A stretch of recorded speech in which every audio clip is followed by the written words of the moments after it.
शमन संघीय महामंत्री पूज्य गुरुदेव श्री सौभाग्य मुनि जी महाराज साहब, युग पुरुष उपाध्याय भगवान श्री प्रमेय ऋषि जी महाराज साहब, माम जीवा निर्मात्री शमनी स्वामी सदगुरुवर्या डॉक्टर श्री रवि रश्मि जी महाराज साहब के पावन चरण कमलों में वंदना नमस्कार करने के पश्चात उपस्थित भव्य आत्माओं, सुन रहे हैं आप श्रीमद उत्तराधि सूत्र और आज हम 12वें अध्याय पर पहुंचे हैं। इसकी यात्रा करते करते 12वां अध्याय हरिकेशिवल मुनि का अध्याय है। इसके अंदर परमात्मा इस बात को कहते हैं कि जाति का महत्व नहीं है, कर्म का महत्व है। जैन धर्म में जाति को नहीं माना जाता, कर्म को माना जाता है। व्यक्ति जब भी महान बनता है तो अपनी जाति से महान नहीं बनता, कर्म से महान बनता है।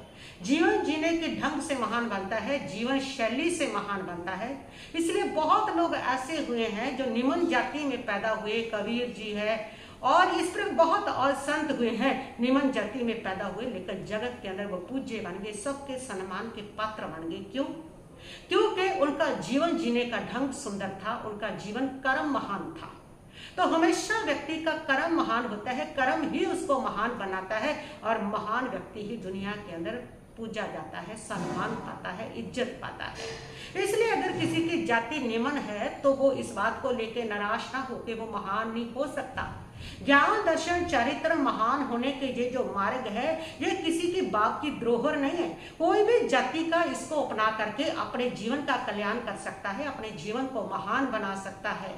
लेकिन कोई होते हैं हरिकेशिवल मुनि जैसे, जो समाज की जाति को लेकर के अपमान पाने के बाद भी तप त्याग मार्ग के पर जुड़ करके अपने अंदर की चेतना को जगा लेते हैं और महान गुणों के साथ जुड़ करके अपने जीवन को महान बना लेते हैं। ज्यादातर जो लोग होते हैं वह तो समाज द्वारा दी हुई प्रताड़ना, निम्न जाति की जो प्रताड़ना है उसको सहन करते करते, उसको सह करके और द्वेष बुद्धि को प्राप्त करके हीन भावना से जुड़ करके और भी ज्यादा अपने जीवन को पतन की ओर ले जाते हैं। लेकिन वो महान बनते हैं, उनको समझना चाहिए जाति से कोई महान नहीं हुआ करता, महान कर्म से हुआ करता है, जीवन जीने के ढंग से हुआ करता है। ऐसा ही एक कथानक है, इसके अंदर बहुत सुंदर कथानक है हरिकेशिवल मुनि का। हरिकेशिवल मुनि जो थे ये चंडाल जाति के थे। गंगा नदी के किनारे पर बलकोट नाम का एक चंडाल रहता था, उसकी पत्नी का नाम था गौरी। उनके जहाँ एक पुत्र ने जन्म लिया और उसका नाम उन्होंने रखा हरकेशिवल। हरकेशिवल रूप से बहुत ज्यादा करूप थे, एकदम काला रंग, चपटी नाक, उभरे हुए दांत और ऐसी पीली पीली अंदर को धसी हुई आंखें, बेडोल उसका शरीर था और उसके साथ साथ स्वभाव भी बहुत ज्यादा क्रोधी था, बहुत ज्यादा कठोर था। हर समय क्लेश करना, लड़ाई झगड़ा करना, बच्चों के साथ लड़ते रहना, इसलिए वो किसी को भी प्रिय नहीं था। एक तो करूप और ऊपर से स्वभाव वैसा। स्वभाव सुंदर हो तो करूपता छिप जाती है, करूप से करूप लोग भी प्रिय लगने लग जाते हैं। आप आगे जाके देखेंगे कि ये करूपता जो है वो ऐसे छिपेगी कि देवताओं के भी प्रिय बन जाएंगे और वह बहुत क्रोधी होने के कारण माँ बाप भी उसको प्यार नहीं करते। हर बच्चों के साथ लड़ाई झगड़ा करते हैं और गली के जो लोग हैं वो भी उसको धिक्कारते हैं। सब जगह तिरस्कार ही तिरस्कार है, माँ बाप भी उसको घर से बाहर निकालते हैं, हर जगह से वो अपमान पाते हैं। और इस प्रकार एक दिन मेला लगा हुआ था, उस मेले में बच्चों के साथ वो खेला था, बच्चों से झगड़ा हो गया और जो बड़े बुजुर्ग लोग थे वो बच्चों के साथ उसको खेलने ही नहीं देते थे कि तुम लोग झगड़ा करते हो, तुम सही इंसान नहीं हो, तुम बहुत कठोर स्वभाव के हो, हमारे बच्चों को नुकसान पहुंचाओगे। इसलिए बुजुर्ग लोग उसको बच्चों के साथ खेलने नहीं देते थे। वह दूर खड़ा खड़ा देख रहा था, उनके खेल को देख रहा था और खुद खेलने के लिए तरस रहा था, सोच रहा था कि देखो कैसा है, सभी लोग मेरा अपमान करते हैं, सभी लोग मेरा धिक्कारते हैं। वहां से दूर जाता तो लोग और भी उसको पास नहीं बैठने देते, वहां भी उसका तिरस्कार होता है, चंडाल है तू, जा यहाँ से, निकल तू यहाँ से। तो इस प्रकार वो देखता है कि कितना तिरस्कार है, तिरस्कार से दुखी हो जाता है वो कि कितना तिरस्कार है, उसके स्वभाव के कारण भी, उसके झगड़े के कारण भी। और उस मेले के अंदर वो खड़ा खड़ा देखता है, क्या देखता है कि एक सांप निकल करके आता है, जहरीला सांप, और लोग दौड़ते हैं, दौड़ो दौड़ो सांप आया है, तो लोग इकट्ठे होते हैं, इकट्ठे होकर के छड़ियां लाकर उस सांप को मार देते हैं।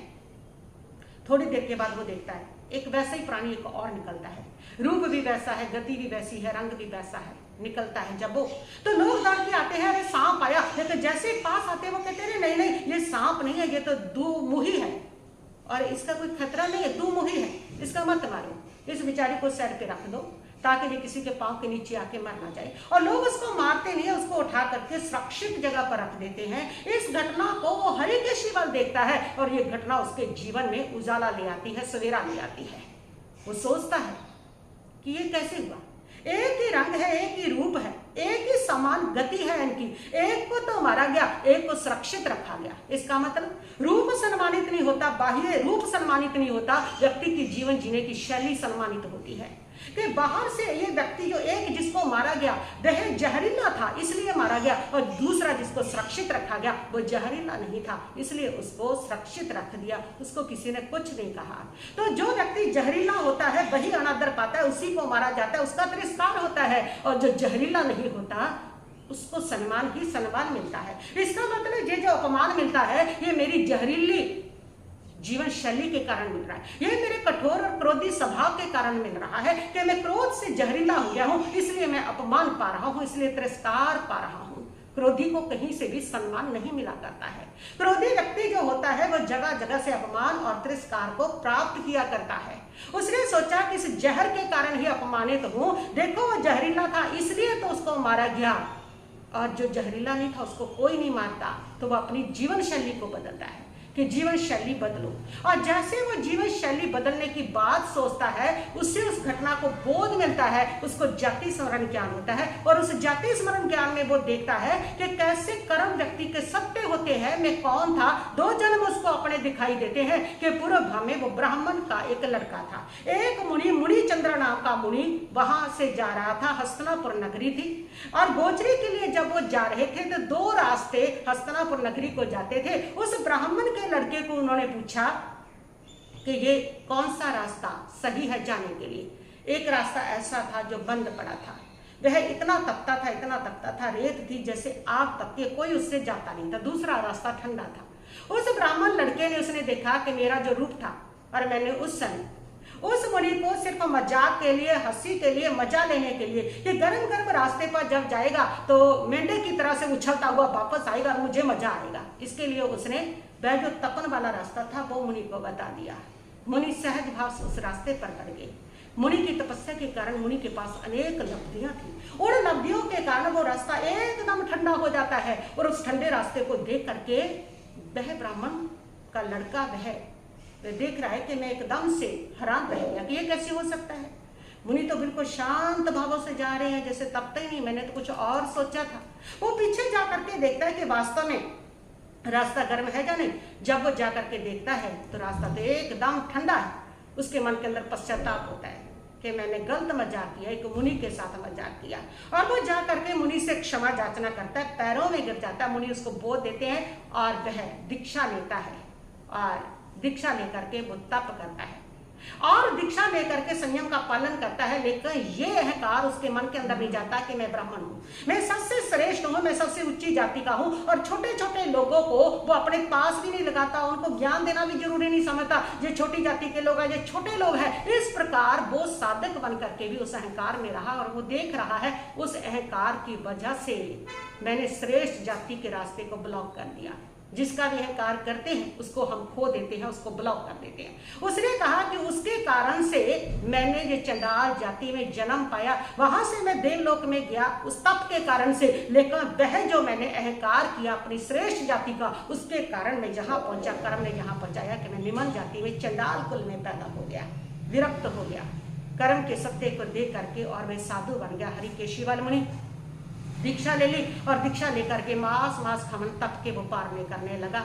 और एक दिन वो एक नगरी के अंदर जाकर के एक मंदिर में ध्यान लगा करके खड़े हुए थे। उस मंदिर में बहुत बड़ा हाल बना हुआ था, उसमें बहुत सारे खंबे बने हुए थे। उन खंबों के बीच में वो भी खड़े हो गए, उत्सर्ग करके बिल्कुल खंबे के समान, बिल्कुल अचल, बिल्कुल अटल, एक पल के लिए भी उनका शरीर हिल नहीं रहा है, ऐसे ध्यान में वो खड़े हैं। और उधर से उस नगर की राजकुमारी भद्रा अपनी सहेलियों के साथ खेलने के लिए आती हैं, और वो सारी सहेलियां खेलती हैं खंभों को कि अपना अपना पति चुनो, खंभों को पकड़ना है उन्होंने। और सारी सहेलियां अपने अपने खंभे को पकड़ दिए, पति को चुनती है। अंधेरे में थी राजकुमारी को, अंधेरे में दिखा नहीं और उसने फटाफट जा करके हरिकेशी वाले मुनि को पकड़ा और कि मैंने अपना पति चुन लिया। लेकिन जैसे ही पकड़ा उसको ध्यान आ गया कि ये खंभा नहीं है, जो कि इंसान है। और जैसे वो साइड पे हुई एकदम से तो सखियां सारी हंस पड़ी। सखियां उसको मजाक करने लगी कि राजकुमारी ने अपना पति चुन लिया, देखो तो उसे कैसा चुना है, काला कलूटा है, बैले कचाले इसके कपड़े हैं, इसको अपना पति चुन लिया। और राजकुमारी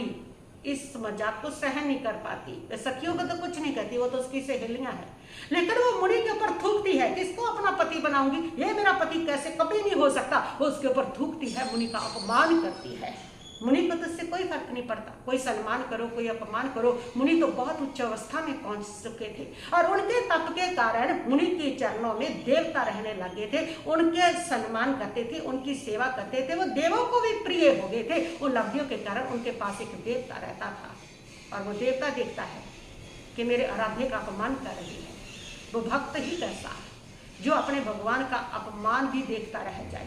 भक्त तो वह होते हैं जो कभी भी अपने भगवान के अपमान को सहन नहीं किया करते हैं, और वह भी अपने भगवान के अपमान को सहन नहीं करता। वो कहता है गलती खुद की, खुद को दिखा रही, खुद को पकड़ा और ऊपर से मुनि के ऊपर थूक रही है, अपमान कर रही है, मेरे आराध्य का अपमान कर रही है। और वह यक्ष उस भद्रा राजकुमारी के शरीर में प्रवेश कर जाता है और भद्रा राजकुमारी की हालत बिगड़ जाती है।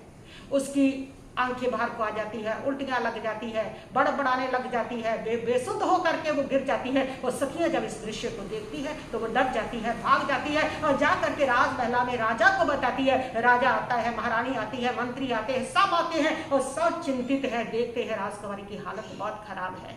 वैद्यों को बुलाया जा रहा है, तांत्रिकों को, मांत्रिकों को बुलाया जा रहा है, बड़े बड़े लोग आ रहे हैं, लेकिन हालत सुधर नहीं रही। एक तांत्रिक आता है, उसने आकर के पूछा कि भाई कौन है तू, आखिर बता कौन है तू इसके अंदर। फिर उसने बताया कि मैं यक्ष हूँ। क्या चाहता है? उसने कहा इसने इस मुनि का अपमान किया है, इसलिए अब इसको जिंदा नहीं छोड़ूंगा। जिंदा रहने के लिए मेरी एक ही शर्त है, इसको अपनी सारी जिंदगी उस मुनि के चरणों में बितानी होगी। उनको सौंप दो इसको, तब जिंदा रह सकती है, अन्यथा जिंदा नहीं रहेगी। अब जिंदा के रहने की शर्त पर सब स्वीकार कर लिया जाता है। मजबूरी का नाम महात्मा गांधी होता है, कम से कम जिंदा तो रहो। तो आखिर वो राजकुमारी ठीक होती है जब इस शर्त को स्वीकार कर लिया जाता है और उसको लेकर के राजा महारानी मंत्री सारे पहुंचते हैं मुनि के पास जहां मुनि थे, और उसको जाकर के कहते हैं, मुनि ध्यान में बैठे हैं, उनको जाके कहते हैं कि इसको स्वीकार कर लो। मुनि ध्यान खोलते हैं, वे कहते हैं इससे मेरा क्या लेना देना, मैं तो ब्रह्मचारी। वे कहते हैं कि ये जिंदा नहीं रहेगी, तुम्हारा यक्ष इसको छोड़ेगा नहीं, ये जिंदा रहने वाली नहीं, इसलिए कम से कम इसको जीवन दान मिल जाएगा, इसको तुम स्वीकार कर लो, तुम्हारे चरणों में रहेगी जे। मुनि कहते हैं कुछ नहीं होगा, शांति शांति, मैं मंगल वरदान देता हूँ, सब शांति रहेगी। और जहां मुनि मंगल वरदान दे दे, जहां मुनि शांति कह दे, वहां शांति कैसे हो सकती है। मुनि कहता है कुछ नहीं होगा, तुम जाओ, इसका जीवन इसको मिलेगा। और वो राजा रानी मुनि का उपकार मानते हुए वहां से चलते हैं और राज दरबार लगता है। फिर बात चलती है, वहां का जो राजपुरोहित था रुद्रदेव, वो कहता है कि राजन ये एक तरह से ऋषि पत्नी है, ऋषि ने इसको त्याग दिया, हम उसको सौंपने वाले थे या सौंप दिया था, अब ये राजपत्नी नहीं हो सकती, अब किसी ब्राह्मण के साथ इसकी शादी करनी पड़ेगी। और कोई अच्छा ब्राह्मण देख करके, और देखता है राजा के तुम राजप्रभुत हो, तुम्हारे से अच्छा ब्राह्मण कौन हो सकता है, मौका भी कौन छोड़ने वाला था। और ये मौका वो पाता है, राजा उस राजकुमारी की शादी उस राजपुरोहित से कर देता है और राजपुरोहित बहुत खुश है, सुंदर पत्नी राजकुमारी उसको मिली है, इसलिए उस खुशी के लिए उसने बहुत बड़ा यज्ञ रखा है। यहाँ से दूर दूर से बड़े बड़े विद्वानों को, वेद पाठियों को बुलाया, बहुत बड़ा यज्ञ चल रहा है। और इधर हरिकेशी वाला मुनि जो है उसका मास खमन पूरा हो गया, महीने का तप पूरा हो गया, वो पारने के लिए चला है। और पारने की खोज करते करते वो वहीं पहुंच गया जहां पर ये यज्ञ चल रहा था, और यहाँ पहुंच करके वो खड़े हो गए हैं। जब वो खड़ा हुआ तो वेद पाठियों ने, उन विद्यार्थियों ने देखा कि अरे ये कौन आ गया है, ये देखो मैले के चले कपड़े पहन रखे हैं, इतना हमारा अनुष्ठान चल रहा है और ये आ गया है मेरे गले के कपड़े पहन करके। उन्होंने उसको कहा कि तुम कौन हो, किस लिए आए हो। उन्होंने कहा कि मैं मुनि हूँ और मास खमन का मेरा पारना है, मैं पारना लेने के लिए आई हूँ। उसने कहा यहाँ कुछ नहीं मिलने वाला तुम्हें, ये सारा तो वेद पाठियों के लिए, ब्राह्मणों के लिए है, ये यहाँ कुछ नहीं मिलेगा, आगे जाओ तो। और वो यक्ष फिर बीच में आता है, उसको सहन नहीं कि मेरे आराध्य को कोई मना करे, कोई इनकार करे, और वह फिर आकर के बीच में समझाता है, मुनि के बीच में प्रवेश करके वह कहता है कि देखिए मैं मुनि हूँ, ब्रह्मचारी हूँ, घर बार का त्यागी हूँ, अपने लिए बना भोजन लेता नहीं हूँ, जो ग्रस्तों के जहाँ बना होता है उसी में से थोड़ा थोड़ा लेके गुजारा करता हूँ। तुम्हारे यहाँ बहुत सारा भोजन बना है और इसमें बहुत सारा बचेगा, उसमें थोड़ा मुझे भी मिल जाएगा और मेरा पालना हो जाएगा, इसलिए थोड़ा भोजन मुझे दे दो। वे कहते हैं कि तुम्हें समझा दिया ना, ये सारा ब्राह्मणों के लिए बना है, तुम्हारे जैसों के लिए नहीं बना, ये सारा वेद पाठियों के लिए बना, ये तुम्हें नहीं दिया जा सकता। वे फिर उनको समझाता है कि देखो एक पहाड़ी किसान होता है ना, वो किसान ऊपर की पहाड़ी पर भी बीज बोता है, नीचे भी बोता है, ताकि बारिश आगी ऊपर भी होएगी फसल और नीचे भी हो जाएगी, नीचे तो होएगी, बारिश होगी तो ऊपर भी हो जाएगी, वो दोनों स्थानों पर बीज बोता है। इसी प्रकार तुम्हारे ब्राह्मण भी मान लिया बड़े बड़े मंत्रवादी हैं, वो भी वहां पर भी तुम दान का बीज बो, लेकिन मैं भी वैसी भूमि हूं, मेरे अंदर भी दान का बीज बो दो, वो भी फलित होगा और वो भी फलित होगा। लेकिन वो कहते हैं कि हाँ हमें पता है कौन सी भूमि पर बीज बोने से बीज पैदा होता है, कौन सी भूमि पर नहीं बोने से नहीं पैदा होता, हम जानते हैं। तेरे जैसे बंजर भूमि में हम बीज बोने वाले नहीं है। मेरे आराध्य देव को बंजर भूमि कहते हो। और वह यक्ष जो है वो क्रोधित हो जाता है और क्रोध में आ करके वह कहता है कि तुम्हें तो कुछ पता ही नहीं है, तुम मेरे को बंजर भूमि कहते हो। अरे बंजर भूमि तो तुम हो, तुम्हें वेदों का अर्थ ही नहीं पता है, तुम्हें उसका रहस्य ही पता नहीं है, तुम तो सिर्फ रट्टा लगा रहे हो, उनका भार ढो रहे हो, तुम्हें उसका सही अर्थ तो पता ही नहीं है। जब उन्होंने कहा कि तुम तो सिर्फ भार ढो रहे हो, तुम्हें तो वेदों का ही पता नहीं है, ये उनको अपमान महसूस हुआ। अपमान किया तो जा सकता है लेकिन सहना बड़ा मुश्किल होता है। तो वह जो उनका वेद पाठी थे, लोग थे, उनके जो अध्यापक थे, उन्होंने कहा तू हमारा अपमान करता है, अपने विद्यार्थियों को कहा कि डंडा लेकर के आओ और इसको मार मार करके भगाओ। और वो डंडा लेकर के दौड़े आ रहे हैं सारे विद्यार्थी, वो बेचारा कमजोर सा पतला सा मुनि, और वो इतने सारे लोग डंडा लेके उनको मारने के लिए आ रहे हैं और उनको धक्के दे करके जब मारने लगते हैं तब वो यक्ष फिर बीच में आता है और वो यक्ष जो है वो उनको सबको मजा चखा देता है कि अपमान कैसे किया जा सकता है, और सारे लोगों को उल्ट पुल्ट गिर देता है, आकाश में उछाल देता, धड़ाधड़ गिरते हैं, उल्टियां लग जाती हैं, बेहोश हो जाती है। और राजकुमारी भद्रा जब दूर से देखती है उनको मारते हुए, वो दौड़ के आती है, कहती है क्या कर रहे हो, आग से खेल रहे हो, अरे ये बहुत तपस्वी मुनि है। और तब तक तो उनको पता चल गया था आग कैसी है, सारे बेहोश होके बेसुध पड़े थे। तब वो उस अध्यापक को कहती है ये बहुत तपस्वी मुनि है, मेरे पिता इसको देना चाहते थे लेकिन इन्होंने इनकार कर दिया, ऐसा घोर ब्रह्मचारी है, तपस्वी है, इसके तप के अंदर वो शक्ति है कि अगर ये क्रुद्ध हो गया पूरे राज्य को जला देगा। तब तक तो उन्होंने देख ही लिया था और वो तब सारे ब्राह्मण भयभीत हो गए, रुद्रदेव ब्राह्मण भी आ गया, वो भी भयभीत हो गया और सारे उस मुनि से क्षमा याचना करने लगे, माफी मांगने लगे। उस मुनि ने कहा कि मेरे को कोई गुस्सा नहीं है, ये तो सारा यक्ष का किया धराया, मैं पहले भी क्रोध में नहीं था, अब भी क्रोध में नहीं हूँ, आगे भी नहीं रहूंगा, ये तो सारा यक्ष ने किया है, जो भी किया है, और सारी माया समेटी जाती है, सबको सही किया जाता है। और तब वो सारे ब्राह्मण मुनि के चरणों में गिरते हैं, भोजनशाला में लेके जाते हैं, उनको भोजन बहराते हैं और भोजन बहरा करके वो मुनि कहता है कि तुम यज्ञ करते हो, सच्चा आध्यात्मिक यज्ञ करो, जिस यज्ञ के द्वारा किसी को दुख ना हो, किसी को पीड़ा ना हो, किसी का हिंसा ना हो। ये जो यज्ञ तुम करते हो इसमें पानी का आरंभ श्रम करते हो, अग्नि का आरंभ श्रम करते हो। अग्नि जो है वो हिंसा का शस्त्र है, अग्नि में कितने जो जीव है छोटे छोटे जल करके मर जाते हैं, इसमें दूसरे को पीड़ा देती है, दूसरे को पीड़ा देने वाला यज्ञ कभी सार्थक नहीं हुआ करता है, इसलिए तुम आध्यात्मिक यज्ञ करो। वो पूछते हैं मुनिवर वो आध्यात्मिक यज्ञ कौन सा है?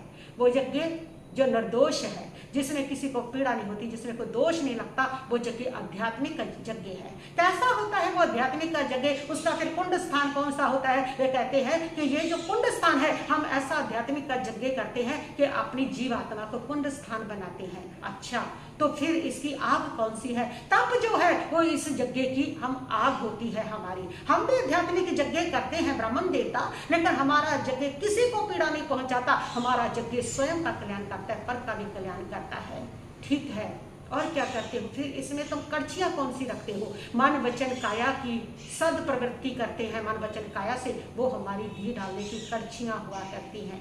समिधय, ये शरीर हमारा समिधय होते हैं। ईंधन कौन सा है जलाने के लिए? कर्म का ईंधन है जो इसमें जला देते हैं।